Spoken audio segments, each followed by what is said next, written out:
തന്നെ കശ്മീരിലോ ഹിമാചലിലോ ഒക്കെ എത്തിയതുപോലെ ആപ്പിളും ഓറഞ്ചും ഒക്കെ തോട്ടത്തിൽ നിന്ന് നേരിട്ട് പറിച്ച് കഴിക്കാൻ പറ്റിയ ഒരു സ്ഥലമുണ്ടെന്ന് പറഞ്ഞാൽ വിശ്വസിക്കുമോ? അതാണ് ഇടുക്കിയിലെ കാന്തല്ലൂർ.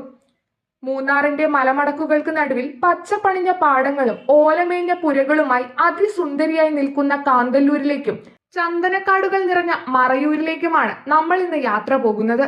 മൂന്നാറിൽ നിന്ന് മറയൂർ വഴി 48 കിലോമീറ്റർ സഞ്ചരിച്ചാൽ നമുക്ക് കാന്തല്ലൂരിലെത്താം. പോകുന്ന വഴിയിൽ നാലു വശവും മലകളാൽ ചുറ്റപ്പെട്ട മറയൂർ കാണാം.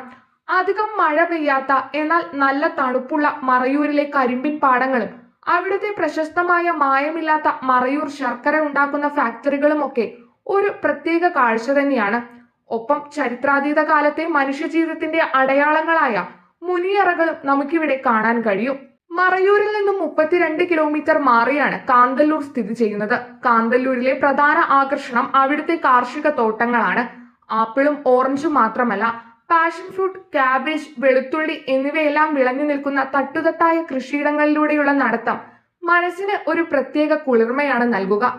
ചന്ദനമരങ്ങളെ തഴുകി വരുന്ന ആ തണുത്ത കാറ്റേറ്റ് പ്രകൃതി ഭംഗി ആസ്വദിച്ച് സമയം ചെലവഴിക്കാൻ ക്യാമറയുമായി സഞ്ചാരികളുടെ ഒരു വലിയ നിര തന്നെ ഇങ്ങോട്ട് എത്താറുണ്ട്. ചിന്നാർ വന്യമൃഗ സംരക്ഷണ കേന്ദ്രത്തിന് അടുത്തായതുകൊണ്ട് തന്നെ ഭാഗ്യമുണ്ടെങ്കിൽ വന്യമൃഗങ്ങളെയും കാണാം. കൂടാതെ താമസിക്കാൻ ഒട്ടനവധി ഹോം സ്റ്റേകളും ഇവിടെ ലഭ്യമാണ്.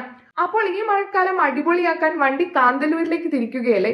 പോയിട്ടുള്ളവർ നിങ്ങളുടെ യാത്രാനുഭവങ്ങൾ താഴെ കമന്റ് ചെയ്യൂ.